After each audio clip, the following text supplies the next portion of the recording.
안녕하세요. 백두산 금융연구소의 백두산입니다. 12월 23일 월요일 부동산 얘기 좀 해볼까 합니다. 며칠 전에 아빠상어님이 이렇게 긴 생각을 남겨주셨는데 이 중에서 이런 내용이 있었습니다. 한국은 걱정스러운 곳이 부동산 버블이 아닌가 싶을 정도로 폭등 상태라 이게 터지면 증시에도 엄청난 영향을 주지 않을까 생각하신다 라는 내용인데요. 이거 한번 생각해보자 이겁니다. 부동산이 과연 많이 올랐고 버블인가 한번 생각을 해보자 이겁니다. 결론적으로 말하자면 버블은 아닌 것 같아요. 버블이 아니고 자연스럽게 올라야 될 것이 오른다고 생각합니다. 이렇게 보면 많이 올라 보이죠, 그죠? 일단 이런 얘기 하기 전에 그 부동산도 어떤 좀 지표를 놓고 얘기를 했으면 좋겠는데 솔직히 한국 부동산 지표를 뭘 믿어야 될지 잘 모르겠습니다. 이게 부동산 대표 가격, 부동산 지수라는 걸 산정하기가 어렵지 않습니까? 주식처럼 그런 게 아니라 사실 이 데이터를 믿어도 될지 모르겠지만 일단 KB국민은행에서 권역별 아파트 매매 지수라는 걸 만들어내서 이게 좀 역사적인 데이터인 것 같아서 일단 요거 놓고 좀 얘기를 해볼게요. 신뢰도가 좀 있는 것 같아서 똑같습니다. 일단 주식하고 똑같아요. 많이 오르면 조정 나오고 많이 오르면 조정 나오고 많이 오르면 조정 나오고 지금은 그냥 자연스럽게 최근에 부동산이 좀 눌린 구간이 있었죠. 2008년 금융위기 이후로 그러니까 한국 부동산은 이렇게 생각하시면 됩니다. 그죠? 노무현 대통령 때 2008년 금융위기 직전까지 해서 노무현 대통령 때 부동산 가격하고 주식하고 이런 게 많이 올랐습니다. 경제가 워낙 좋아서 많이 올랐었고 그때 좀 많이 올랐기 때문에 침체기라는 게 좀 존재했고요. 이 사이에 많이 못 올랐어요. 그리고 눌려 있다가 이제서야 다시 오르는 겁니다. 이제서야 다시 그 눌림목을 딛고 여기 서울 요 구간 보이시죠? 요게 눌림목입니다. 눌림목 요런 구간을 딛고 이제서야 이게 시세가 폭등하는 겁니다. 그래서 요즘에 강남 이런 데 보면 평당 억대가 나오기 시작했다 이런 얘기 하고 있죠. 평당 억대가 뭐가 비쌉니까? 가만히 생각해 보자고요. 우리나라 한국 GDP 전 세계 10위권의 어마어마한 경제 대국인데 코딱지만한 나라에서 GDP 10위를 뽑아내고 있는데 전 세계 GDP 10위를 뽑아내고 있는데 그 중에서 서울 한복판에 가장 베버리 hills 아닙니까? 미국으로 치면 비버리 hils죠. 그게 강남이에요. 미국에 평당 10억짜리 이런 데 있지 않습니까? 그죠? 한국의 10위권 경제권 규모의 가장 알짜배기 땅에 가장 살기 좋고 교통 편하고 모든 게 다 밀집돼 있는 그런 수도에 평당 억대짜리 집이 평당 억대가 나오면 안 되나요? 상관없죠. 전 나올 수 있다고 봐요. 충분히 더 올라갈 수도 있다고 봅니다. 그래서 제가 봤을 때 지금 가격은 자연스러운 거다. 10위권 경제 사이즈의 그런 나라에서 평당 억대의 그런 땅이 없는 것도 사실 웃긴 겁니다. 싼 거예요. 지금까지 한국 부동산은. 그래서 제가 봤을 때 일단은 한국 부동산은 아직까지도 좀 상승 여력 많이 있고 좋다라는 게 제 생각이고요. 사실 이렇게 좀 얘기하기 어렵습니다. 부동산이란 게 서울 다르고 지방 다르고 지방 도시마다 다르고 아파트 다르고 빌라 다르고 오피스텔 다르고 상가 다르고 다 그렇기 때문에 이렇게 얘기하는 것도 사실 좀 어이가 없긴 한데 아무튼 그렇습니다. 그래서 이래저래 최근에 많이 오른 것처럼 보이지만 이 많이 오른 게 아니라는 말씀 드리고요. 눌림목 준 거죠. 눌림목 나왔으니까 이제 좀 올라가는 거예요. 그런 것이고 사실 그리고 이렇게 오른 게 정당화가 안 되면 버블이라 할 수 있겠죠. 근데 이렇게 지금까지 80년대부터 계속 한국 부동산 값이 이렇게 오른 게 생각해 보십시오. 한국이 우리 베네수엘라처럼 박살 났습니까? 그리스처럼 박살 났나요? 아니죠. 한국 80년대부터 딱히 불황 없이 잘 왔습니다. 그렇기 때문에 이렇게 부동산 가격이 계속 올라갈 수 있는 정당성을 확보해 주는 거고요. 한국이 그만큼 발전했기 때문에 이렇게 부동산 가격이 오르는 거고 더군다나 최근에는 양적 완화 그죠? 양적 완화 돈을 막 찍어내기 시작한 시대이기 때문에 이 원자재지 않습니까? 그죠? 제가 증권방송에서 얘기하는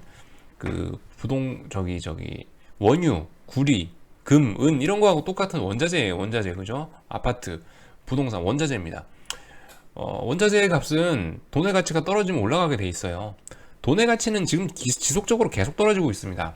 디플레이션이다. 이거는 아닌 것 같고 디플레이션은 솔직히 좀 금융시장에서 이건 자산시장이니까 그죠? 금, 은, 구리 이런 거 다 자산시장.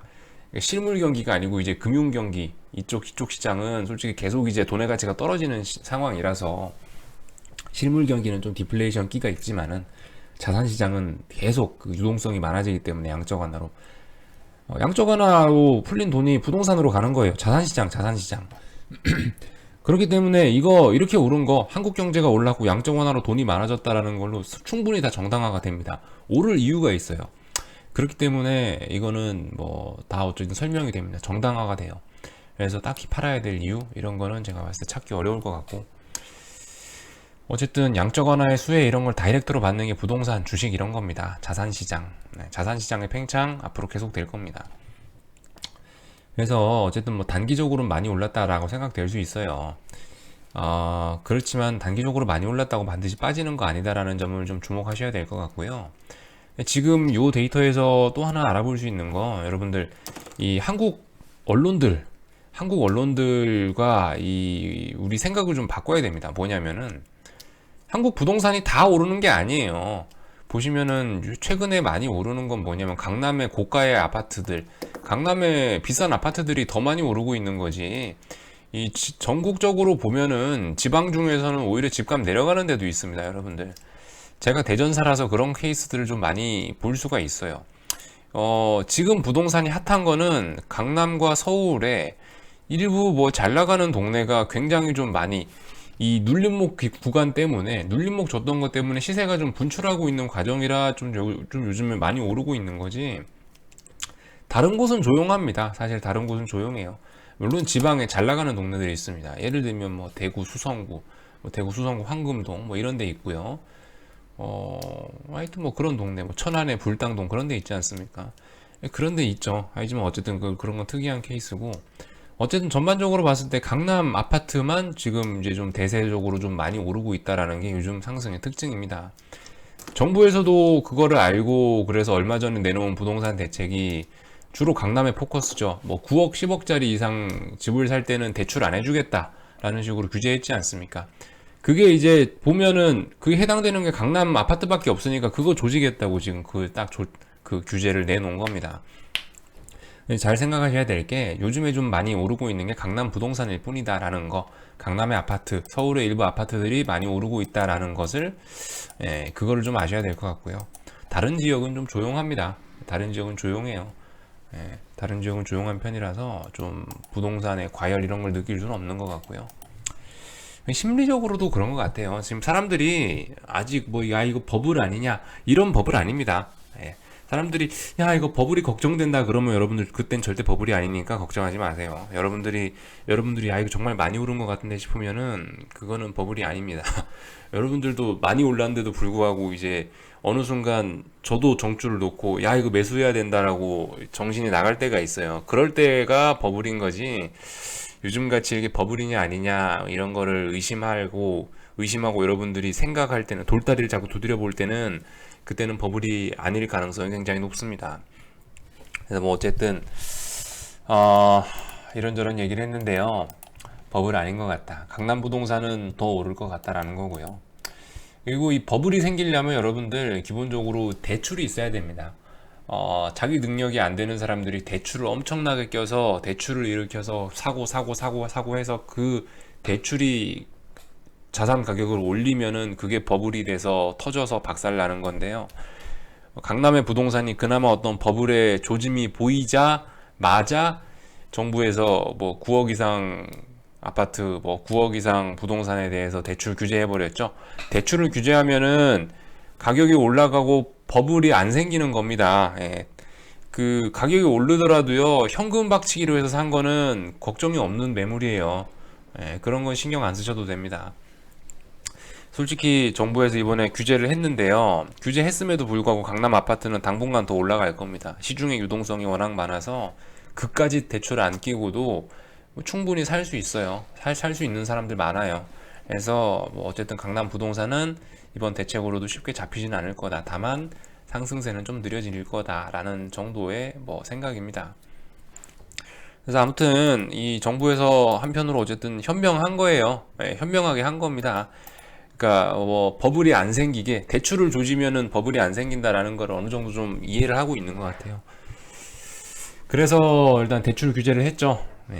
버블과는 더욱더 멀어진 겁니다. 아시겠죠? 버블이 있어야 아니 저기 대출을 일으켜야지 그 박살이 나는데, 일본이 박살난 이유가 그거예요. 일본이 89년도에 버블이 터진 게 빚내서 부동산을 산 사람들이 굉장히 많았죠. 그게 이제 터지면서 이제 그게 이제 박살 나면서 이제 잃어버린 20년, 30년을 겪게 되는 건데, 현재까지 우리나라는 뭐 그죠? 아직까지는 네, 그런 거 걱정 안 하셔도 될 것 같습니다. 일부 가계부채들이 좀 많긴 해요. 일부 부동산 담보대출 이런 거에서 뭐 전세대출인 이런 거에서 가계들이 확실히 그런 대출을 좀 많이 받긴 받았는데, 어쨌든 지금 일단 금융적으로 긴축이 아니고 완화적인 시기이기 때문에 그런 버블이 뭐 그런 위기가 터질 수도 있습니다만 최소한 어쨌든 지금은 아니고요. 어쨌든 부동산 가격 자체가 그다지 많이 오른 상태도 아니고, 그래서 좀 어쨌든 폭탄입니다. 그죠? 가계부채, 부동산 관련된 게 하나의 폭탄이긴 폭탄이지만 아직은 폭탄이 이렇게 잘하지도 않았다. 아직 불도 안 붙었다라는 게 뭐 제 생각입니다. 어쨌든 뭐 사람들마다 생각 차이는 있을 수 있죠. 예. 저는 어쨌든 이렇게 생각하고요. 어, 내가 봤을 때 좋은 거는 빨리 사야 돼요. 예, 좋은 건 빨리 사야 돼. 좋은 건 빨리 사야 됩니다. 그리고 뭐 어떤 투자하실 땐 무조건 좋은 거. 한 번 더 강조할게요.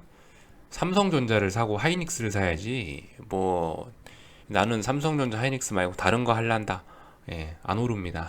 삼성전자 하이닉스가 제일 좋고요. 돈이 있으면 빨리 강남에 지금 정부 규제에 맞은 고가 주택을 사셔야지. 나는 강남에 없으니까 난 돈이 없으니까 강남 말고 저기 뭐 광교에 집 살란다. 큰일 나시는 겁니다, 여러분들. 돈이 없다고 광교로 가시는 게 아니고 어쨌든 탑을 사셔야 돼요. 탑픽을 사셔야 돼요. 이 투자 바닥은 그런 것 같아요. 무조건 탑픽을 사야지 세컨픽, 뭐 두 번째, 세 번째 이런 거는 제가 봤을 때 수익률이 크게 떨어지고 큰 의미가 없는 것 같다.